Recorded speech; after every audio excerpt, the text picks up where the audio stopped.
Ang ama ng Miss Universe Philippines 2025 na si Atisa Manalo ay isang Finnish or galing sa Finland na si Atis Benson na 62 years old na ngayon. Every time na tinatanong sa kanya ang kanyang ama, nagiging emosyonal ang Miss Universe Philippines. Ngiti na lang ang sagot sa medyang nagtatanong tungkol sa detalye ng kanyang ama.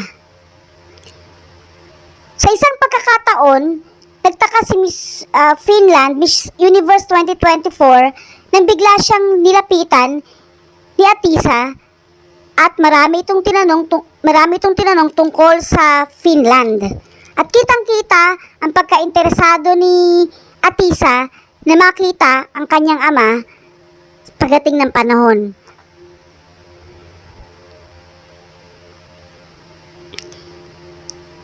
Hindi napagod si Atisa na abutin ang kanyang pangarap. Dahil sa ikatlong pagkakataon, nasungkit niya ang corona. Sa kasalukuyan, si Atisa ay 27 years old na. Mula 2018, siya ay sumali sa naturang beauty pageant. Para sa kanya, huwag sukuan ang pangarap. Ito magsisilbing gabay upang makamit ang tagumpay.